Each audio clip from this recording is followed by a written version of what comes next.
নার্সকে পরিচালক পদে তাদের দায়িত্ব থেকে অতিরিক্ত দায়িত্ব প্রদান করা হয়েছে। এটা কি ধরনের প্রজ্ঞাপন? এটা চক্রান্তমূলক প্রজ্ঞাপন। তারা শুভঙ্করের ফাঁকি দিয়েছেন। এই অর্ডার আমরা প্রত্যাখ্যান করেছি। যদি আমাদের দাবি ওনারা সেই দিন মেনে নিতেন, আমাদের আজকে রাস্তায় নামতে হতো না। আপনারা আমাদেরকে দিয়ে দেখেন আমরা আমাদের প্রশাসন চালাইতে পারি কিনা। আন্দোলন যে করতেছে, আগে রুগী বাঁচাবে, তারপরে না আন্দোলন করবে। এই নার্সদের জন্য আজকে অপারেশন করা বন্ধ। আজকে রুগীরা খুব দুর্ভোগে আছে।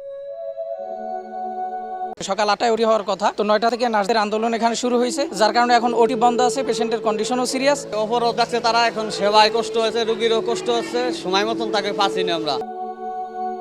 সহ সকল পরিচালক পদে ইজিএনএম এবং বিএনএমসি তে সকল উচ্চ পদস্থ কর্মকর্তাদের নন নার্স ক্যাডারদের অপসারণ সহ নার্সিং জনবলের দক্ষ এবং মেধাবী জ্যেষ্ঠতার ভিত্তিতে পদায়নের এক দফাতে দাবিতে আমরা আন্দোলনে কর্মরত আছি। আপনারা আরো অবগত আছেন, আমাদেরকে সান্ত্বনা স্বরূপ, আমাদেরকে শুধুমাত্র মৌখিকভাবে বোঝানোর জন্য, আমাদেরকে সাময়িকভাবে আমাদের এই আন্দোলনকে পরাভূত করার জন্য, স্তীমিত করার জন্য একটা পায়তারা হিসাবে আমাদেরকে পরিচালক পদে অতিরিক্ত দায়িত্ব এবং অন্যান্য পদে রেজিস্ট্রার পদে অতিরিক্ত দায়িত্ব হিসেবে পদায়ন করা হয়।